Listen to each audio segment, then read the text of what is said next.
G'day, ZiggyD here, and welcome to the ZiggyD Weekly for Monday the 5th of August. This is my third time trying to do the intro for this show because I just keep screwing it up.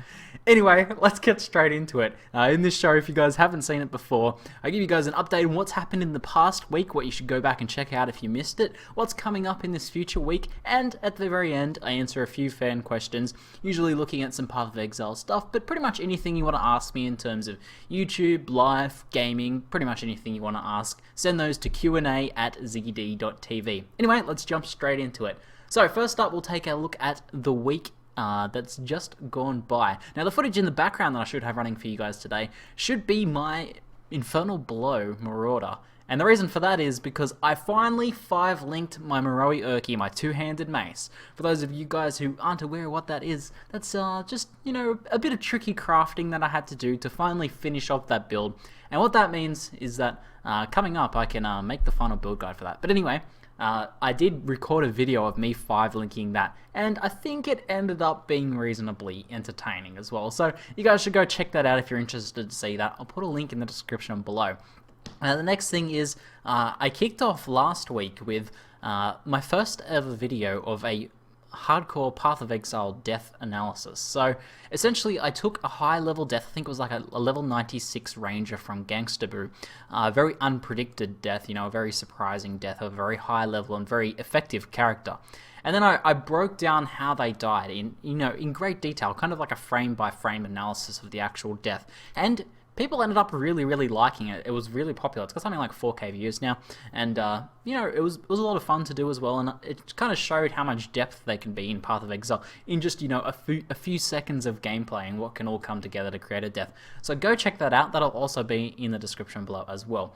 The next thing is we ended up doing Monday Musings on Wednesday. I did promise that I'll try and get it out on Monday or Tuesday, but we ended up getting it out on Wednesday, but better late than never. And it was a special episode I did with Amy, and we talked about how to get a girlfriend, pretty much. That was the question I had sent to me, and I thought it would make a good topic for it. It also gave us a chance to talk about how we met and share some advice and interesting, entertaining stories from that. So that'll be in the description below. Go check that out as well. And the other thing that happened in this week gone by was that a new skill for Path of Exile was announced. The new skill is a Dexterity Intelligence AoE skill for melee characters using claws, daggers, and one-handed swords, and it's called Reeve. I made a bit of an analysis and speculation video on that as well. That'll also be in the description below. But that skill looks really interesting, and it should be coming in about a week or two, so I'm really looking forward to that. So that was pretty much it. Other than that, plenty of episodes of me and Duke taking on Onslaught, which you guys can check out if you've been watching that series, if you've been following that along. So, coming up next week, this week actually, because it's Monday now. First up, we'd like to get another Monday Musings out. Me and Amy are going to try and make another one sometime tonight, hopefully. So that might be out either Monday night or Tuesday morning, depending on where you live. I'm gonna promise that we're gonna try and do that, but it might end up being late again. We'll see how it goes. But this time, the topic we want to cover is maintaining a relationship, especially when both or either partner are hardcore gamers and have a passion like being a hardcore gamer is a passion effectively, and how you tread around that and how you still manage to maintain a relationship. So hopefully that'll be interesting for some of you guys as well. The next thing is I have another death analysis video planned since the first one was so popular. I've got a few to choose from. I think I've picked out one that I'm going to go. I just have to start breaking it down because it takes quite a bit of time to actually break down and find out each little thing to cover in that video, and I still end up missing stuff even when I do take a long time doing it. So hopefully that'll be coming out sometime mid this week. The next thing is I'll be getting the final build guide for the Infernal Blow Mrauder. I'd like to get that done by the end of the week. That's going to take a little bit of time to put together as well because I need to get a lot of different footage, and I really need to probably write a script out for it so I really get this down, down pat and in an effective amount of time, not making it a half an hour to hour video, because it easily could be when you're explaining a whole build. Try and make like a 10 to 15 minute video that is really well done. I want to make sure that the production quality is really high on that, because that's something I really want to keep pushing, is just making these videos better and better. So moving away as much as possible from the really amateur stuff and trying to make, at least a video every week or something, very high quality for you guys to enjoy. The only other thing that might be coming up is that I'm keeping an eye out for the Final Fantasy XIV open beta. We currently don't know exactly when it's going to be launching, but it could be this week, or it could be, in a week or two's time. So if that happens, I probably will be dropping, quite a lot of PoE content for a while to start covering that. I'll probably do it like 50-50 or maybe even 75% Final Fantasy content for a little while once the game launches. But whenever that drops, I'll be sure to make some content on that. So let's with that out of the way, I think that covers everything. Let's jump over into the Q&A section, and I'll take a look at some questions. I got 2 questions today and 1 announcement. First one is congratulations to Thomas and Shelby for their 1-year anniversary. You guys are beautiful. You guys are beautiful. And then we'll jump over into the other questions. So I'm going to switch over screen here because we've got 2 Path of Exile related questions. So if we go, bam, there we go. That's pretty good. So the first question comes from Lancel, something like that. I think I mispronounced his name last week as well. He asked a question last week. But he says, while I don't have the confidence to start working on my own builds right now, I eventually want to work my way towards that goal after learning more about the endgame of PoE. Right now I'm working with build guides such as yours and familiarizing myself with the options that PoE has. Do you have any tips for getting the most out of build guides, not in just in terms of making that particular build, but gaining insights that could be applied to your own builds? So obviously there's a lot that goes into learning the game in enough detail to actually create your own builds that are super effective. But you asked for tips, and I do have like 1 or 2 tips in that regard.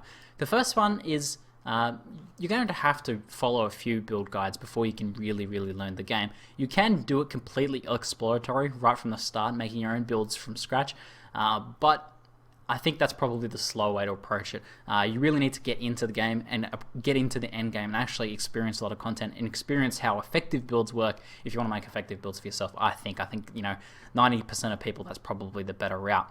So with that in mind, pay attention to why each build works, what it does well and what it struggles with. So in the process of playing, 1, 2, 3, or even maybe 4 pre-planned out builds, maybe they're all quite different as well. Maybe you play like a Lightning Arrow Ranger, maybe you play a Freeze Pulse Marauder, maybe you play a Summoner, maybe you play, a Dual Totem Sporker or something like that. You play 4 different builds and then try and really pay attention to why each thing works and analyze what is really strong about that build and write those down or something like that. So that's the first thing, just to really pay attention to where the strengths of each of those build lies.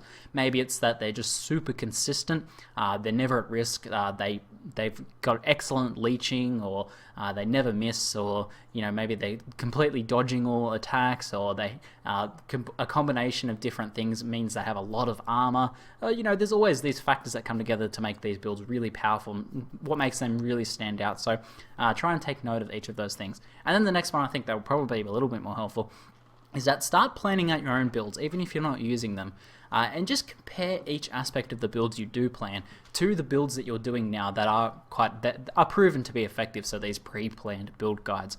So for example, let's say we're planning out this what is this? A Wander here. This is to do with the next question as well. We're planning out this Wander here. Then what we want to do is we plan this out. Now we go back and we find another Wander that is known to work. So for example, we find Crypt's Elemental Wander. This is a Wander that's been proven, reached a really high level before dying to a corpse explosion of a boss. So it died to something really obscene. It was a really super effective build. Now this is still quite different to this build, but you can compare a lot of things like, where does it get its accuracy? How does it get its survivability? How much armor does it end up having? And a good way to do this is to simply copy this. And in case you don't know about this tool, we go to Exile, if I can spell, Pro, Build Summary Tool.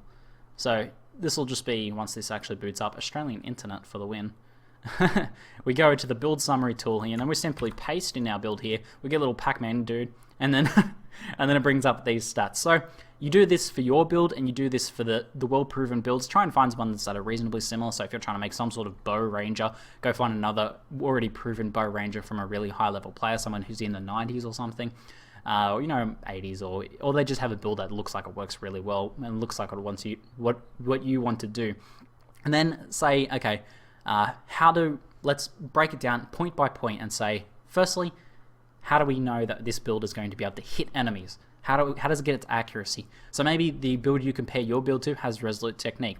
Okay, yeah, you can't learn too much there other than the fact that it's getting it through Resolute Technique. Then maybe you start thinking about, why did they have to take Resolute Technique? Was it because they were over there on the tree? Did they go out of their way to get it because it was simply take too many points to get accuracy otherwise? These are all things that will really help you in creating your own builds and making them effective, learning these reasons why people did this, and you can break that down by finding these differences. But let's say they didn't go Resolute Technique, maybe they went accuracy as well. How much accuracy did they end up with? Maybe they ended up with 100%, maybe they only ended up with 50%, and we've got 70%. So we have more accuracy. Better? Do we need more accuracy? Maybe we take a look at something else like, okay, they have more dexterity than us. That equals accuracy as well. We can find out that equation and we can work out how much accuracy each character has. And, you know, maybe they have more dex but less accuracy. Maybe that's a good route for us to do. Maybe we can pick up a bit more dex instead of accuracy, drop some accuracy, maybe be a bit more efficient with our build. So just break it down like that, point by point, analyze each of those differences, do it for each core point of the build: accuracy, damage, life or ES, survivability, armor, evasion, all of those good sorts of things, and you know, compare those and see how your build stacks up and see what you can change. And that's a pretty good exercise to do. I've had a lot of fun doing that in the past as well, and it's also taught me quite a few things. So the next question comes from John, who asks, I came back to PoE after a few months and had my witch's passives resetted, and was thinking about going to an Ellie hit wonder with CI, using chain, elemental, lesser multiple projectiles, elemental proliferation, Ellie hit, and weapon elemental damage on a 5-link, and then another Ellie hit, life leech, faster attacks, power charge on crit for single target. And was looking for some feedback on what I had so far, and this is my first time not having, he says iron reflexes, but I believe he means Resolute Technique, because he goes on to say, how much accuracy will I need, essentially. So this is two questions. Firstly, how much accuracy will I need to make a wonder work? And thirdly, you know, just taking a look at this overall build. So firstly, we'll take a look at this this overall build here, and this is a pretty good planned out tree. It's pretty well planned out. I'll link it in the description below in case you're interested in this sort of build as well. The only thing I would change is you're a few points over. It's a bit ambitious to go beyond 20 points left. Not a major deal though, because you can still just not pick up some points until later on. However, if I wanted to rearrange one thing about this build, I would drop this crit strike multiplier, because you'll get plenty of this from gear, probably more than enough. Even though I just want to point out he has Val Pact and Ghost Reaver, which means that you can't really die to reflect so much with that sort of setup. So that's good. Crit, not a problem getting the crit multiplier, but I don't think it's really needed to be gotten from there. And instead, to bring us to 20 points exactly, I would just simply grab the Catalyzed Nose, 24% increased elemental damage, you know, plus the 8% here for just 2 points. Really good, even after the nerf it got. Still really good nodes, and that brings you to that 20 points. And I don't think those crit multiplier nodes are too important to get, especially because I wouldn't get those until far later endgame anyway. So let's say we get to level 80 now, then we can start picking up these. That's something else to look into late game. You also don't have to travel anywhere for that, which is pretty fantastic. So the next question was about accuracy. Now, I haven't played a wonder myself, but I have played quite a few builds that do need accuracy, and I'm playing one at the moment, and I've done quite a bit of research into it. Now, most builds that you know, go for the accuracy route instead of Resolute Technique get one cluster of accuracy nodes. However, they also have very high dexterity, often higher than 300. Now, if we zoom in here, we have 164 dexterity, and he's gone for the 2 accuracy clusters. One over here, one over here. I think this will be enough accuracy. It kind of sucks that you have to go down and get this accuracy though. So I would leave this until endgame. So take out all these ones for now. Pick up this cluster because it's good. It's right next to Ghost Reaver. It's pretty easy. You can actually just pick this, because you don't have to travel anywhere for this as well. You can actually just pick these up as you need them as well. Say you're getting to level in the 60s and your accuracy is dropping down below 90%. Maybe you can pick up one of these guys, bring it back up, pick up one of these guys a few more levels on, and just pick them up as you need them basically. And this last one will be a nice boost and should bring you up pretty high, hopefully. With that amount, you have to, either way, you have to get some accuracy on your gear. That's pretty much mandatory. So yeah, that's a bit unfortunate, but that's something you deal with. Otherwise, I think this build looks really cool. I hope it goes well. I kind of think Power Siphon Wonders are still going to be better overall, but I'm keen to see more people try out Elemental Hit as a skill. It's an interesting skill, and hopefully it works out pretty well for you. It's a cool skill, and yeah, looks like a good build. Anyway, let's switch back over here Hopefully you guys enjoyed the ZiggyD Weekly. I think this one went a bit longer, but I had fun answering these questions a bit more in depth than last week. But that's it for now. I'm ZiggyD, and thanks for watching. G'day, and welcome to the ZiggyD Weekly for Monday the 5th. The 5th? Yes, the 5th of August. And, oh, fuck. Alright. Go.